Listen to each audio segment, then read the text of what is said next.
how do you recommend that people add these things, these little things into their daily life Yeah. without feeling overwhelmed? Because especially if you are really busy, like you're a mom with two kids and you have a 9 to 5 job, and then you got to go home and make a healthy dinner for your family. Like, how do you not get overwhelmed by the thought of adding in? Because I know that for some people, the thought of adding in 2 minutes of mindfulness Mhm. throughout their day can seem like too much. Yeah. Well, let's start with 30 seconds. I mean, that's what's really great about the mindfulness practices is really a tiny bit can go a long way, especially if you're intentional about it.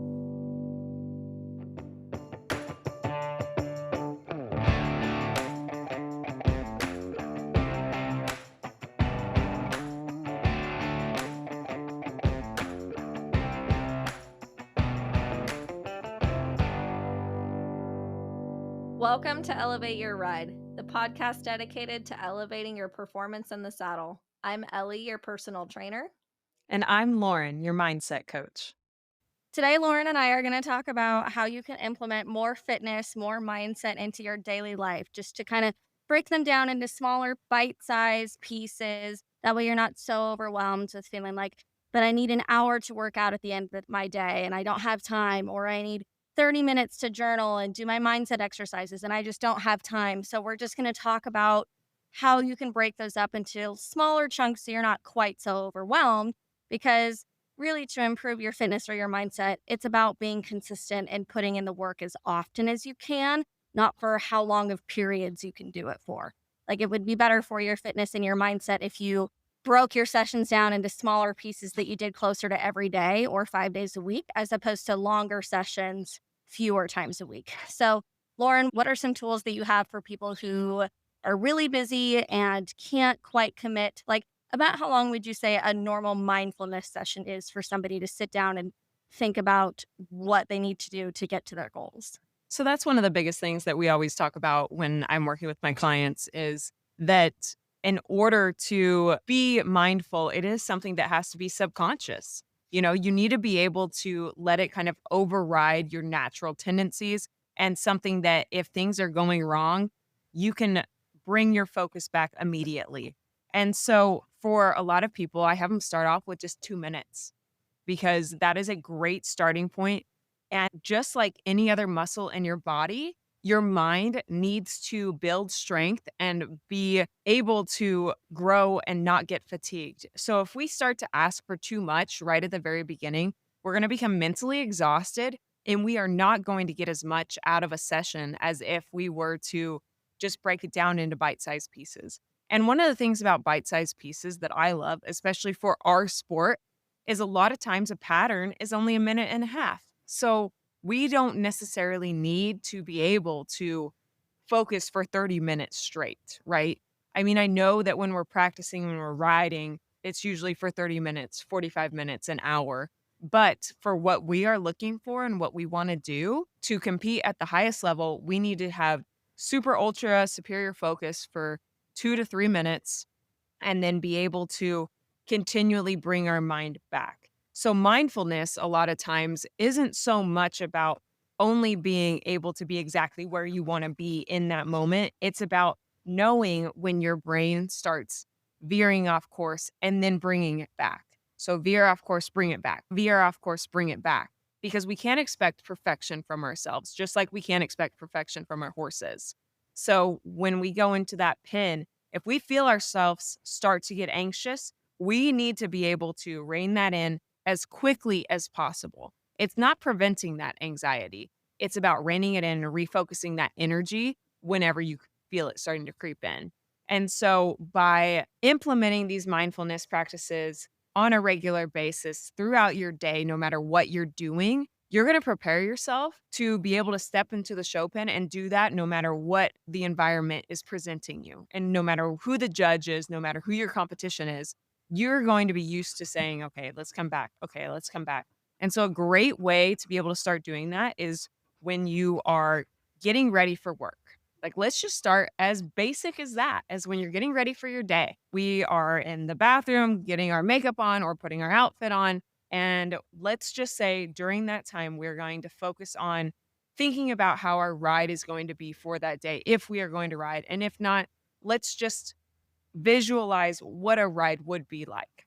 And so we're putting our makeup on. Well, all of a sudden we get distracted and we start thinking, "Oh, do I want to put black or do I want to put, brown mascara on?" Right? Well, okay, you found yourself getting distracted, so let's bring it back to the horses and thinking about how you want that ride to be. And so it's okay, but it's noticing when that distraction starts to happen. And so that's a great place to kind of start. Or when you're brushing your teeth, be like, "Okay, my toothbrush goes for 90 seconds. So for 90 seconds, I am going to visualize the run that I want to have while I'm doing something else." Because a lot of times, obviously, when we're showing, we have to be able to take the external factors, block them out, and think about what we want to do. And so those are just really great ways to start your day, thinking about the horse and the ride while having kind of very minimal external factors, quote unquote, bothering you, right? And so I think that that's a really fun way to do it. I also like to visualize when I'm driving. I don't mean that as in I am not paying attention to the road. Make sure you pay attention to the road. But it's really good to be able to kind of like, as if everything's going good, there's not a lot of traffic, just kind of in the back of your mind, think about like, don't think about an intense ride, but think about rhythm. Like for me, I will think about like the rhythm of my horse of like 1, 2, 1, 2, especially like with trail, getting ready to show my young horse. I'll think a lot about what that stride needs to feel like. So I'll think about a stride feeling.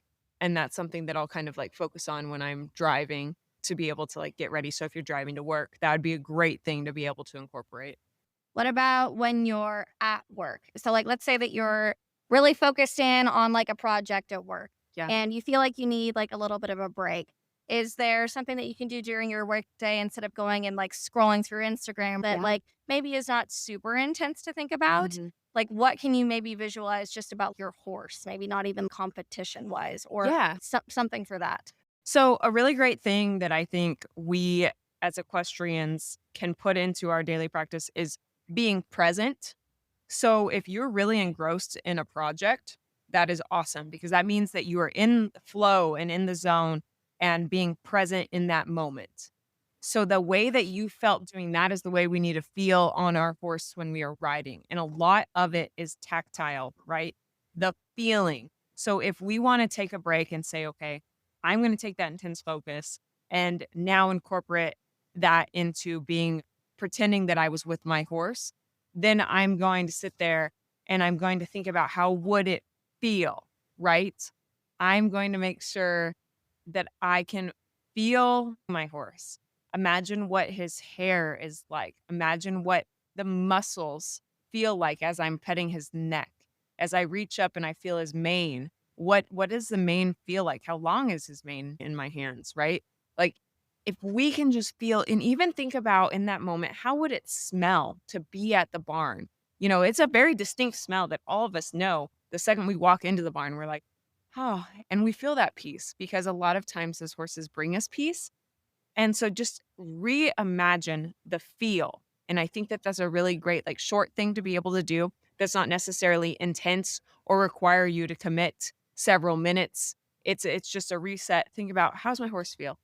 Yeah, and I think that that's probably gonna make you feel more connected to your horse the Mhm. next time that you go and see your horse. If you've Yeah. been thinking about what they're doing, "Oh, is the farrier coming today? Is the vet Yeah. coming today? Is it an off day for my horse?" Like, maybe think about what your horse is doing at the barn, Yeah. and I don't know, do you think that that will make you feel I feel like it would make you feel more connected the next time that you went and saw your horse. Well, absolutely, because a lot of times when in order to imagine and visualize all of that, you need to have seen it and touched it and paid attention to all of those things that your horse has, which inherently is going to just give you a closer bond with your horse because you're going to be able to spend time and think about like, okay, here's the pet. Okay, this is what my horse feels like. Okay, this is normal. This is not normal.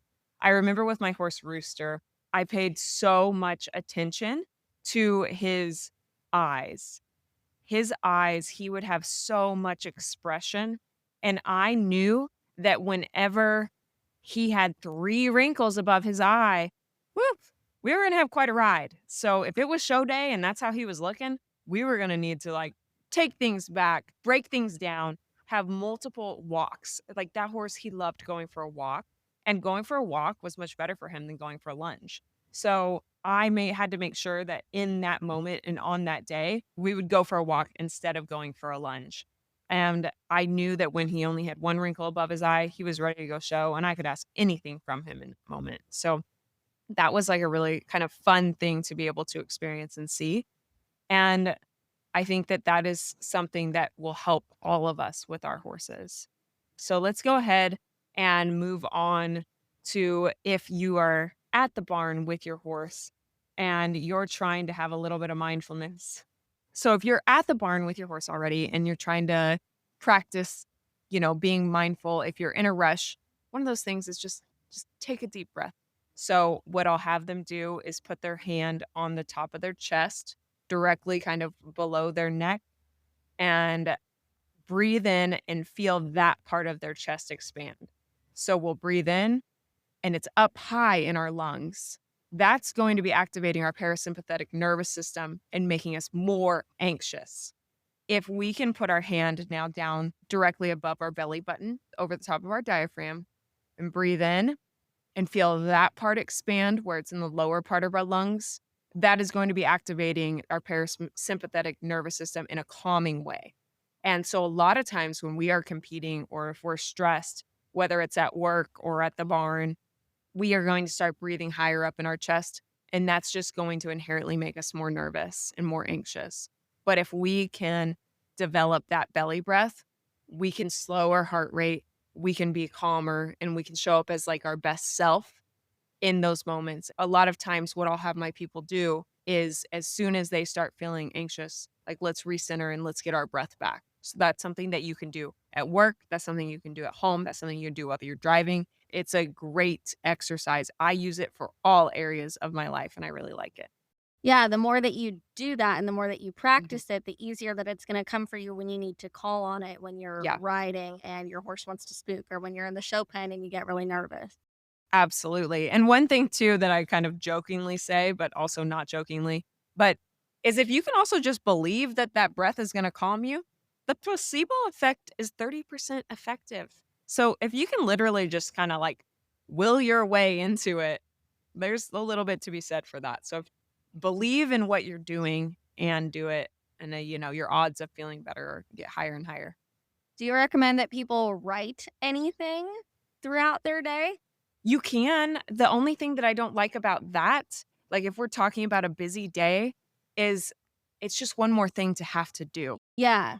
But if you have a second and if you are somebody who likes to write things down, getting your thoughts out is so much better. A lot of times when I work with clients, I'll tell them to have a voice note. That's sometimes better than writing it down because when we're writing it down, sometimes we feel like we have to have the exact right words. But when we can just have a voice note and kind of talk to ourselves, it's able to get our thoughts out of the jumbledness of our head and out into the world that we can then process. So while writing is fabulous, if you have the time, yes, write notes and don't feel like you have to write chapters. Even if it's just one sentence, get it out of your head and either into a voice note or into an actual note. And yeah, I think that that's really, really great. Are you looking for that extra competitive edge, struggling with show pen anxiety, or looking to set and achieve meaningful goals with your horse? Schedule a session with me, Lauren, your dedicated mindset coach. As an experienced competitor, I understand the mental demands required to excel at the highest level, and I'm here to support you in building a plan to help you stay accountable in reaching those goals. For more information, check out laurencervelli.com or click on the website link in our show notes. Let's work together to elevate your ride. Hi, everyone. It's your personal trainer, Ellie. If you're looking to become a stronger, more balanced, and flexible rider, I'm here to help. I offer virtual personal training sessions and customized workout plans that you can complete on your own. As a fellow competitor, I understand the physical demands riding requires, and my goal is to help you perform your best for your horse, whether you're preparing for a show or just want to improve your everyday rides. Visit lopeanddowntherailfitness.com or click on my website tab in the notes of this podcast episode to learn more. Let's work together to elevate your ride.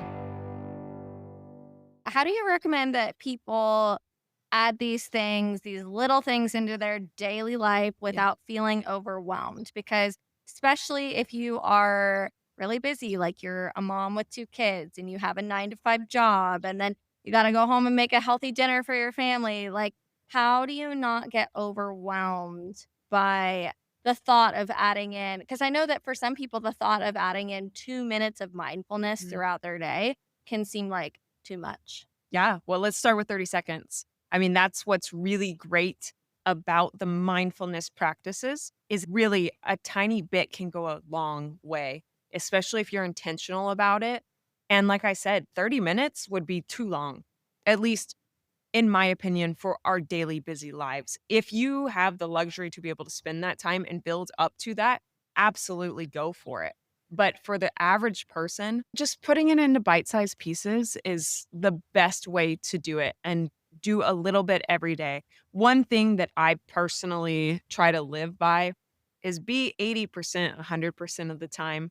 If you can be 100% certain times, that's great. But if you can tell yourself, I'm going to be 80% of what I am capable of 100% of the time, you are going to see the results rack up and really feel like it's an attainable thing. Because if you ask yourself to give 100% every single day with our workload and commitments, that's a lot and it's hard. But if you're consistent, that's what matters. So 80%, 100% of the time, and I'd be happy with you. Do you have any advice for somebody who just feels like they don't even want to start mindfulness because they don't even feel like they have any time in their life at all to even start? Yeah. So if you feel like you just have no time, honestly, the mindfulness is going to make you feel a lot more grounded and a lot more centered and a lot more at peace. And like you can handle the overwhelm that you are experiencing. And so, like I said, start with 30 seconds. You can find 30 seconds. And honestly, even if it's just when you're washing your hands after going to the bathroom, you got to do it for 30 seconds, anyways. Practice your breathing then, and really center yourself. And the more peace that you can give yourself throughout the day, the less you are going to feel like you don't have enough time. Yeah, I agree with that. So maybe, and this is just an idea that popped up in my head while you were talking about this. Maybe if you feel like you're super stressed throughout the day, maybe you try and find the least stressful part of your day Yes. and that's where you add it in. Yes. So maybe the least stressful part of your day is cooking breakfast. Yeah. Or maybe for you, it's driving to work. Or Mhm. maybe for you, it's during your lunch break. Like Mhm. maybe find the part in the day when you're most relaxed, Yeah. and maybe that's when you should do your mindfulness Yeah. instead of like, don't try to add it into your busiest, craziest part of the Right. day. Absolutely. And another time that you can add it in is when you're trying to go to bed.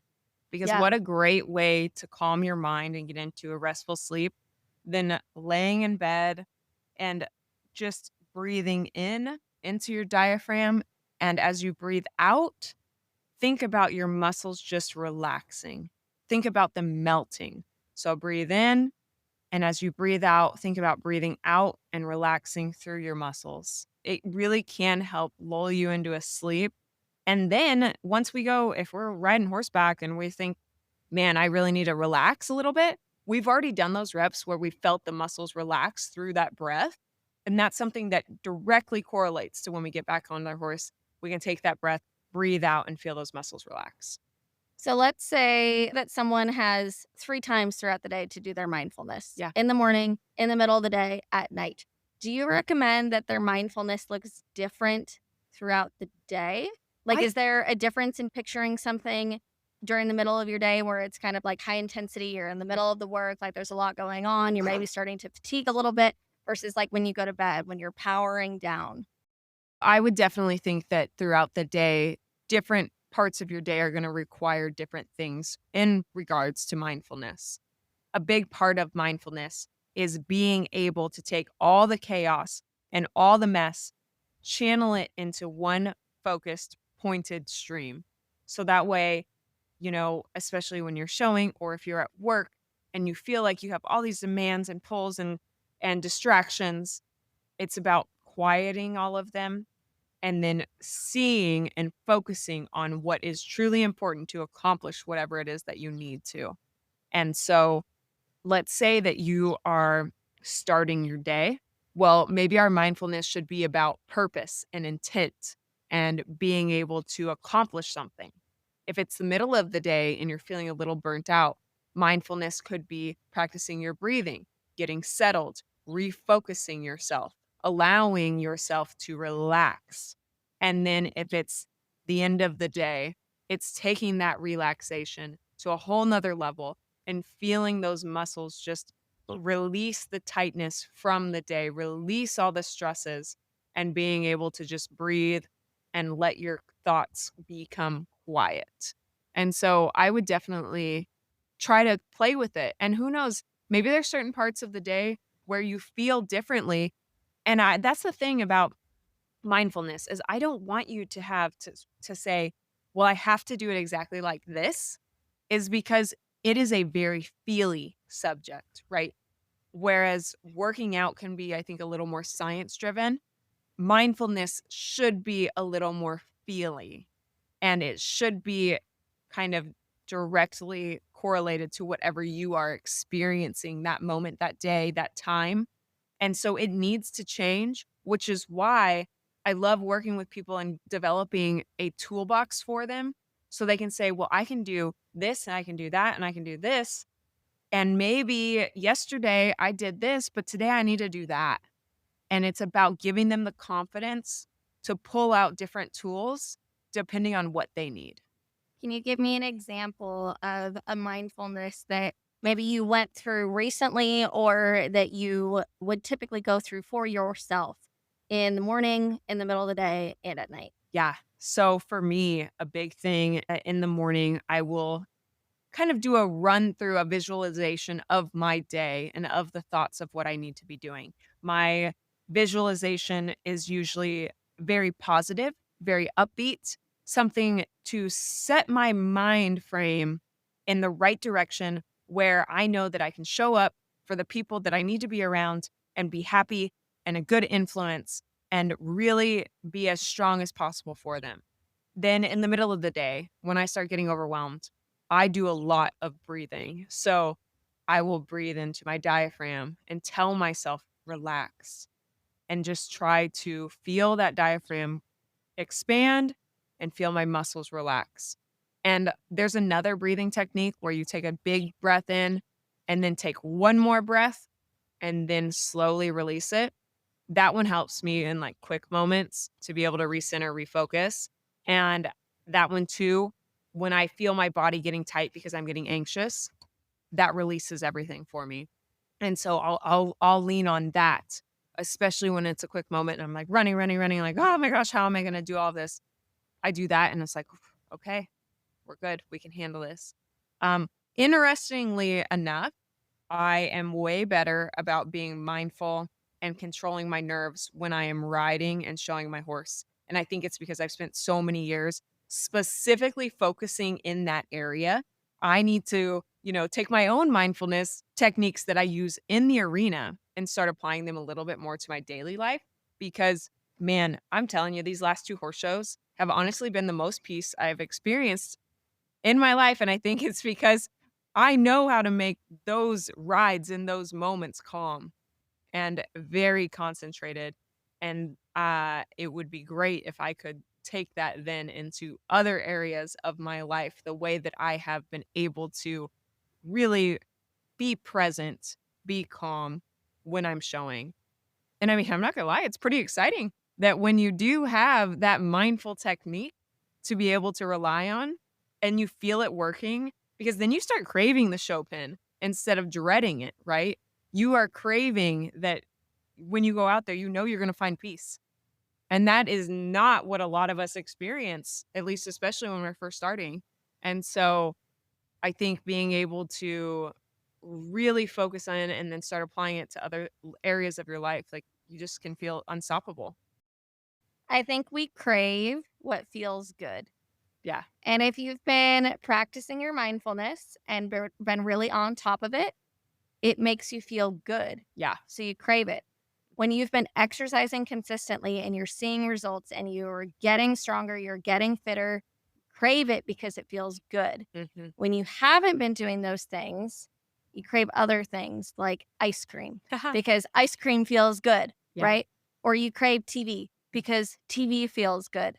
Like, if you can try to make what feels good and what makes you comfortable something that benefits you, like, that's just being efficient in my mind. Exactly. So how can we start incorporating and making workout and fitness feel good for us? Mm. It is, I wanna say, simple to manipulate fitness to make it feel good for you, but it's not easy Yeah. to do, if that makes sense. It's simple. I can lay it out in 2 steps. Create a goal, stick to the plan. If you can create a goal and if you can stick to the plan, literally just 2 things. It's simple, right? Mhm. Your body will start to crave exercise because it makes you feel good. You get addicted to it. And you're gonna go through ups and downs where you're addicted to it and when you're not addicted to it. I'm really happy that right now I'm in a state where I'm addicted to exercise. There's not a single day that goes by that I don't move my body somehow, Right. some way. That doesn't happen anymore. A year ago, 2 years ago might have been a little bit different. Like, you go through phases in life where things are busier and you need to focus on other things, and that's okay. But you wanna try to get into that rhythm when you're craving it because it Mm. feels so good. And so I'm really fortunate that I'm in that phase right now. Mm. So if you're chasing that phase and if you're wondering if it's worth it, let me tell you. But it's not simple, right? Because you have to make choices each day, every day that are hard. They're not easy. It's easy to sit in front of the couch after dinner. It's hard to go work out. It's easy to sleep in a little bit in the morning and not foam roll before you go to work. It's easy to come home from work and just sit on the couch and scroll through Instagram for a little bit. It's hard to immediately go on a walk. But those little choices are how you get consistent, they're how you see results. So, I think that you have to decide if you're gonna make a commitment or not. Are you making a commitment to yourself or not? If you're making a commitment to yourself, it makes those choices easier because you know that it aligns with your goal. And you're every day, you're just trying to make little decisions and little choices that align you with your goal, not away from your goal. And you wanna try to make as many choices as you can that are in alignment. Try to make as few choices as you can that are not in alignment. But, I mean, sometimes you might wanna eat some ice cream. I was eating ice cream, like, 2 hours ago. We were in the middle Not of, gonna like, lie, I did working. too. Yeah, yeah, we both did in the middle of the day. We were both, like, really working hard on stuff, and I was like, "I need an ice cream break. Like, I need some brain fuel." So, like, that's okay to do. But I didn't do it twice. Right. I didn't do it 3 times. I didn't do it yesterday. Yeah. You know what I mean? I might not do it tomorrow. I didn't Like, eat the it's whole pint. yeah, you didn't need the whole it's not a habit, right? Like, you wanna try to make your habits healthy and positive, but leave room for the other things too, because we don't wanna get burnt out, right? So, my biggest piece of advice for somebody who's trying, because that the whole idea of this episode is to talk about, like, how to integrate fitness and mindset more into your daily life to make Mhm. it feasible for you. I'm all about multitasking. The more you can multitask, the better. Let's be efficient, right? We're horse people. We're probably pretty good at being efficient. And And we're also probably pretty busy. yeah, yeah. So we have to multitask. Okay. So here's a couple ways that I multitask my fitness. And this might not work for everybody, but this is what I do. So I know that probably 3, 4 days a week, I need to foam roll. And sometimes it's a little bit more, sometimes it's a little bit less, but that's what my body needs to feel good. And I don't want to be in the gym for an hour and a half or 2 hours. Yeah. And if I know that I need my back to loosen up before I go work out, I'm better off not doing the foam rolling right before my workout because it's going to add 15, 20 minutes on top of my workout. I'd rather do it either in the morning when I get up, and that's how I start my day, is I just sit on my foam roller. I feel like it connects me with my body from the minute that I wake up. Like, you know how sometimes you wake up and you're like, oh, like I kind of have a crick in my neck, Yeah. or like my hip felt kind of weird. I slept on my shoulder weird. If you foam roll right in the morning when you wake up, that gives you an opportunity to release the tension, release the knots from the day before and from the night before when you were sleeping. Yeah. So I 10 out of 10 recommend if you can take 10, 15 minutes, 5 minutes even to foam roll at the very beginning of your day, you won't regret it. Promise you. I know it seems like a pain. Okay. But here's how I add in a multitasking. I don't know about you. This probably isn't the healthiest thing, but I like to get up and scroll through reels first thing in the morning. Me too. I don't know, it wakes me up. It Mhm. just does, and that's probably not good, but it is. And usually I'll do it for work. Usually I'll, like, scroll through for, like, my fitness business or for the Elevate Your Ride page. So I try to, like, make it at least productive, right? Yeah. Sometimes I'm not, but I'll do it while I'm on my foam roller. Yeah.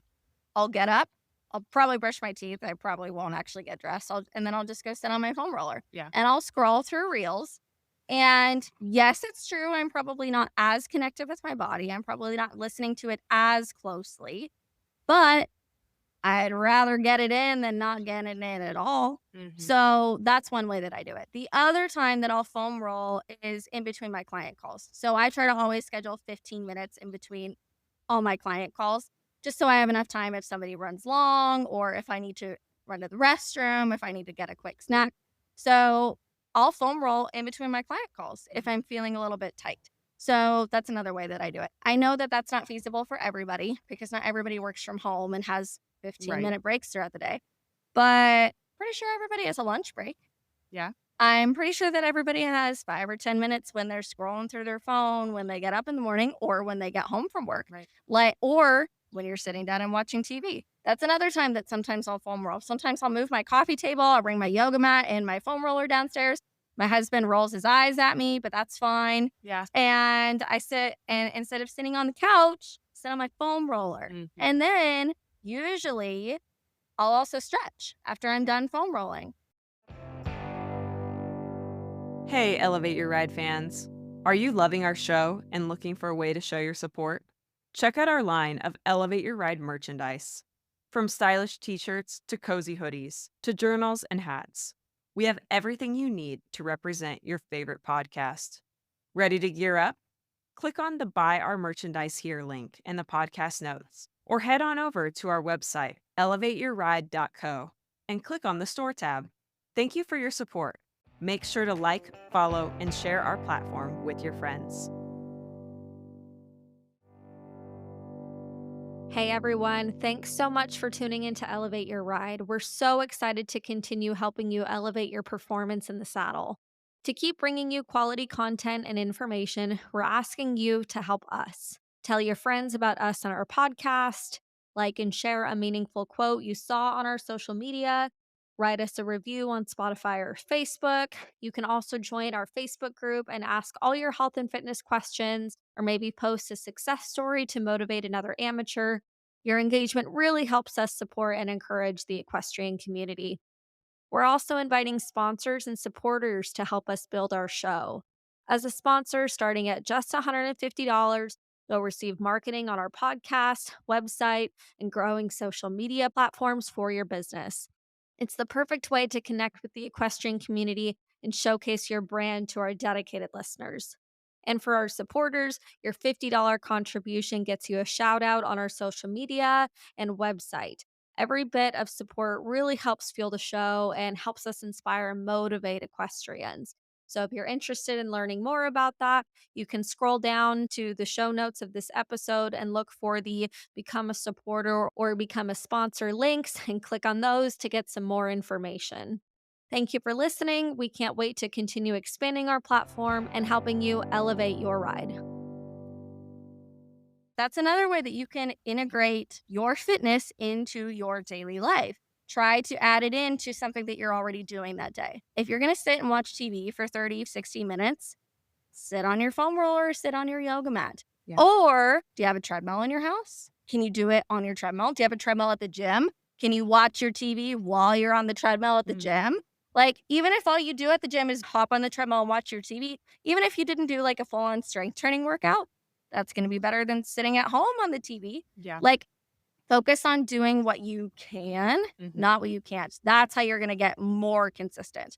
Like if your goal is to work out 3 days a week, and really your goal is to strength train 3 days a week, let's say you can only get two in, and that third day you're tired. It was a long day at work. Maybe your boss yelled at you. Maybe you got in a fight with your significant other. Maybe your horse had a bad day and was at the vet. Like, we're going to be stressed. Maybe sometimes going to the gym is going to add stress. Okay. So maybe instead of doing that full strength training workout, you just go on a walk outside. You just go sit on your foam roller. You do something to de stress. And that way you're still getting your workout in 3 days that week. Even if it wasn't exactly what you wanted to do, it was something. Right. So give yourself a little bit of grace and just do something. So that's another thing that I recommend doing.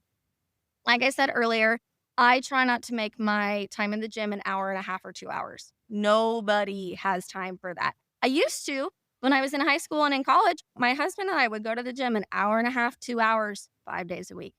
I don't have time for that Yeah. anymore. I go to the gym 3 days a week, and I try not to be there for more than an hour and 15 minutes, Mhm. hour and a half tops. If I can make it in an hour, perfect. So I try to do my foam rolling earlier on in the day. That way I don't have to do it before my workout. And I try to make my workouts as efficient as Mm. possible. I'm not scrolling through Instagram reels while I'm at the gym. Right. I'm not messing around trying to find my workout playlist when I'm at the gym. I'm not trying to find my workout when I'm at the gym. I'm not letting my phone die when I'm at the gym and then I can't remember my workout. Like, try to set yourself up for success. That way, Mhm. when you get there, have your water bottle already filled. Maybe meal prep your pre gym meal before you go to the gym. Like, what can you do to make it so that when you get to the gym, you're there in and out as quick as possible? Or if you work out from home, great. You don't have to drive there. At home workouts are really, really helpful. Mhm. I know that it doesn't work for everybody. Sometimes it doesn't even work for me. Sometimes I will go to the gym instead of at home. I try to have the option of both.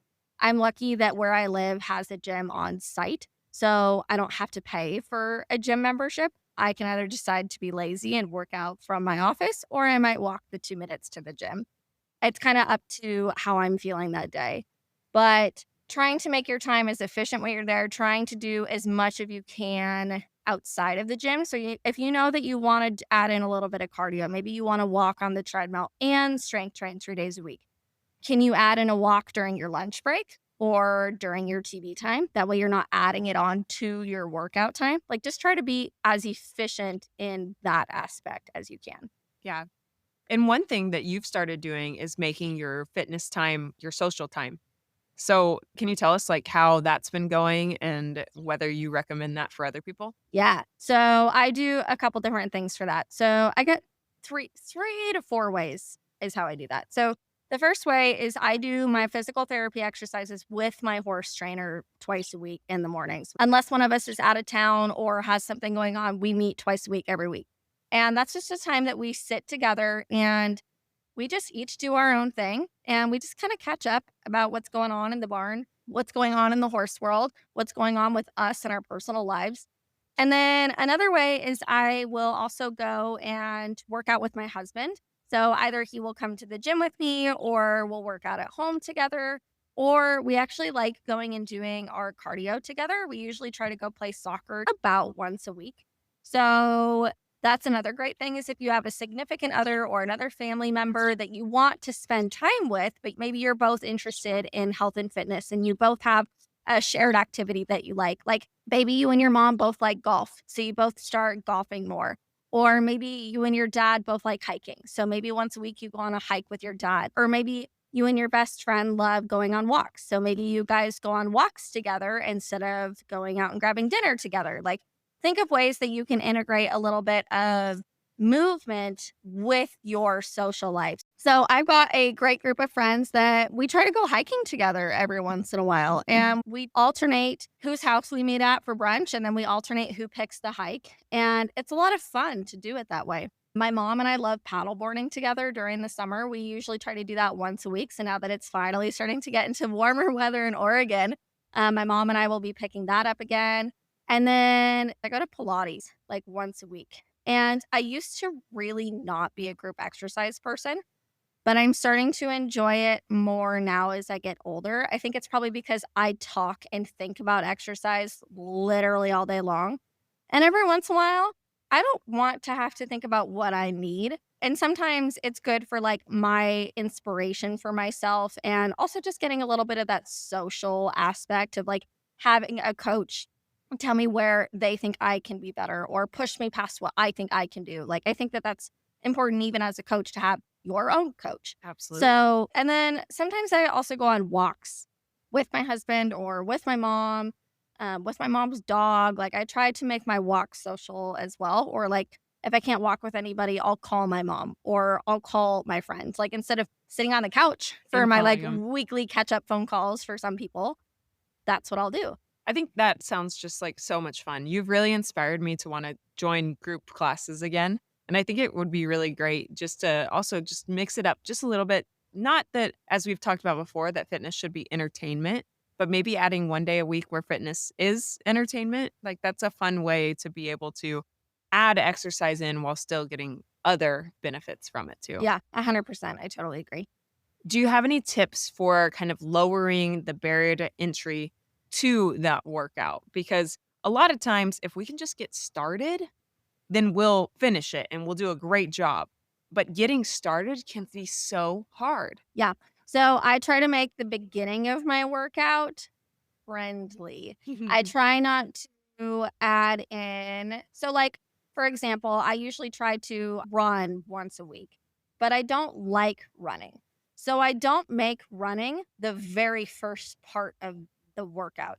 I make it the end. And that's just what works best for me. Some people are the opposite and they want to get the hard thing out of the way first. Mhm. But just beware that if you put the hard thing first, you might not be as likely to actually start it. Because if it's at the end, you're like, oh, well, like maybe I just won't have time for it. Maybe I just won't get it. So at least I'll do something. You know what I mean? So I try to combine one of my yoga and mobility workouts with, which I really, really enjoy. That's probably Okay, like my favorite workout of the week. good. So I combined my favorite thing of the week with like my least favorite thing of the week. Yeah, And I great put the idea. favorite thing of the week in the beginning, right? So that's one way that you can do that. Yep. Another thing is, again, try to make the beginning of the workout easy. So I have all my clients start off all their workouts with a walk. And that's Mhm. for two reasons. One, I never want somebody to go from doing nothing Mhm. to all of a sudden exercising. Like your body Yeah. needs to warm up. And then the second thing is the walk is easy. Walking is something that humans are designed to do. It's something that it gives us mental clarity, it gives us inspiration, it makes us excited to move our bodies, right? Mhm. You start to notice, like, oh, maybe I've got a little bit of a crick in my knee. Maybe I need to stretch it out a little bit more. Like you start to become in tune with your body a little bit more, I think, if you start the workout with a walk. So, starting the workout, if you're intimidated by your workout, just look at the very first thing. The Mhm. very first thing is a 5-minute walk for all of my clients. I guarantee that no matter how tired you are, no matter how stressed you are, you can probably go and walk for 5 minutes. Yeah. There's very, very few instances where you cannot go walk for 5 minutes. Not saying it doesn't happen, but it's not very common. So start with a walk and then just ask yourself, okay, can I do the next thing? Okay. So the other next, right after the walk, all my clients do a couple stretches. That's the very next thing. Stretches, again, they're easy. They're going to make you more mindful about how your body's feeling that day. They're slow, they're controlled, they're not fast, they're not intense. So do your stretches. And by then, you've probably been working out for like 10 or so minutes. By this point, you're either committed to the rest of your workout because you're like, okay, like I'm ready now. I got over the hump of getting to the gym, starting it, because that's usually the hardest part is just starting. So if you can get over that first little hump, Mhm. usually you're like, okay, I'll just finish it because like I'm already here. I've already started, right? But occasionally you say to yourself, you know what? I can't finish today. And then you just go as far as you can through your workout. And then when you're done, you're done. And at least then you can say that you did something and that you tried. And that is going to get you closer to your goals than just saying, well, I just can't today. Mhm. Try not to say, I can't. Just try. That's Yeah. all you have to do. Get started. Get started. See where it takes you because a lot of times it'll take you to the finish line. Yeah. Yeah. So there's two more things that I like to do to integrate more movement into people's daily lives. Mhm. The first one is walking. Yes. The more that you can walk, the better. Sitting will kill you faster than anything else. I say that as we're like sitting in chairs recording this podcast, but I try not to sit very much throughout my day. Like during my work calls, I try to stand as much as I possibly can. Sometimes I'm tired and I will sit, but that's like if I have 8 sessions in a day, that's maybe 1 session a day. Like I really try not to sit very much. So the more that you can stand and the more that you can walk, the better. If you have a 30-minute lunch break, can you walk for 5 minutes? Can you walk for 10 minutes? Can you walk for 15 minutes? Like, how much of your lunch break? Can you just go on a quick walk? Just go outside. You know, if it's pouring down, bring an umbrella. If it's cold outside, put your heated vest on. Like, just because it's maybe not nice outside, you know, maybe you can walk around the office. You know, maybe get one of those little at-home treadmills or under the desk treadmills in your office. Like, there's things that you can do to make walking feasible. Go up and down the stairs a couple times, you know, when you get home from work, instead of coming inside, walk around the block a couple times. Like just add little bits and pieces of walking in your life. You'll be surprised how much better your body feels and how much clearer your mind feels. So I really recommend doing that. And then the last thing that I recommend to pretty much all my clients is doing like an office workout. Oh, And I know what's that that? sounds intimidating, and I know that sounds like, "Oh my god, I'm not bringing my yoga mat to work, Ellie." No, no, no. That's not what I'm saying. I'm saying there's exercises you can do at your chair. There's Oh, exercises you can do while you're sitting, while you're standing. You don't need a yoga mat and you don't need workout clothes to get a quick workout in. While you're sitting at your desk, there's no reason why you can't take a 30-second break while you're reading something. You can even still be working. Maybe you're reading something on your laptop. Why can't you do a chest stretch? Why can't you bring your arms out to the side and your fingertips on your ears and stretch out your chest? Why can't you stand up and do a couple arm circles during your Zoom meeting? Why can't you bend over and touch your toes? You know, if you need just a little bit of a mental break. Why can't you do a couple squats? Like, why can't you do a little bit of movement? It's not a lot. So, usually I create an office workout for my clients who work in an office, and it's maybe 10 minutes or so. And it's exercises that they're already familiar with. I usually try to make it like either their beginning stretches, their cool down stretches, maybe a couple like really simple exercises, like a couple balance things, things that they already know. And I just have them integrate them into their day. And again, it's not very long. And it's up to them and their day if they wanna do them all at once, all in one chunk, or if they wanna do them throughout the day, and if they wanna do them multiple times. And I can't tell you how instrumental that's been in making them feel better. One, for, like, their own posture, right? Because if you're just sitting at a desk with your hands forward all day long, like, trying to break up that movement throughout your day, it's gonna make your posture so much better, and that's gonna make riding easier, that's gonna make working out easier, it's gonna make your appearance feel more confident, like, that piece is really important. So if you can work on your posture a little bit during your work day, that's a really good thing to do. You know, like I said, you can either do the exercises all at once or throughout the day. Maybe you don't do all of them every day. Maybe you do the chest stretch 3 times and you don't do the arm circles because you don't feel like you need those that day. But all my clients who have done that said that they feel like they have better posture. It breaks up their workday a little bit and it makes their workouts a little bit easier. Like the more that you can just integrate those little bits of pieces of fitness into your day, the more that your body's going to start to crave it. And we want our bodies to crave it. so when you first said an office workout, I was thinking, "Oh, man, are we gonna do push-ups on the desk or what are we No. doing?" Right? And when you said the chest stretch, I thought, "Oh, that is an exercise and that is a form of fitness that I wouldn't even have considered because I would have thought, well, if I want to quote unquote work out, that means I better start sweating." So all those things that you mentioned really kind of blew my mind too. And I'm fortunate enough I don't have a desk job, but when I was right out of college, I did, and I felt so stiff and I hated every second of it. And I could see how that would have made my day a little bit better and more enjoyable. So I love that. That's great. Yeah, yeah, I can't recommend it enough. A lot of times when I'm coaching my clients through a workout, if they're doing a stretch, I try not to do it when I'm like talking. Like I wouldn't do it if I was explaining an exercise to somebody, but if they're in a stretch, I might do my own little stretch while I'm standing there. I might do a chest stretch. I might do a single leg balance. I might do a couple squats. Like I actually try to sneak in a little bit during my calls. And that's something that if my clients are listening to this, they're probably like, I've never seen you do that. It's like, well, I try to sneak it in because I don't want to, you know what I mean? Sometimes I will also exercise with my clients. I try not to because it's harder for me to focus on what they're doing if I'm Mhm. also exercising with them. But sometimes I think it's also good for them to, because I try not to demonstrate the exercises for my clients very often because I want them to figure it out on their own. I Mhm. think that if you watch somebody do something, you just try to mirror it instead of like figuring it out. So I like my clients to try to figure it out. And then the other piece of that is sometimes when you're riding, your horse trainer is not always going to be able to demonstrate everything for you. They might not have a horse to hop on. So the more that you can learn how to move your own body just by verbal instruction, the better it is when you go to ride. So that those are the 2 reasons why I do it that way. But sometimes I will work out with my clients because sometimes I do think it is good to watch me do things. Mhm. So and I know that obviously, unless you have a job like me, that's you can't work out, like, literally while you're Yeah. working. Yeah. So I'm fortunate in that way. The other thing, if you have a Zoom call, can you walk on your Zoom call? Probably. I take my clients on walks all the time, probably, like, once a day when it's nice outside. If it's a client that I've been with for, like, a long time, I don't do this with new clients, but clients that have been with me for a couple years, I'll just go on a walk. Yeah. I'll take my AirPods, go on a walk through the neighborhood, go on a walk through the local park. Yeah. Like, again, I realize that not everybody can do that, but maybe you can. Right. It's worth the shot, worth trying. Yeah. Yeah. Thank you for listening to Elevate Your Ride. Find us on Instagram and Facebook, all linked in the podcast notes. We'll see you next time.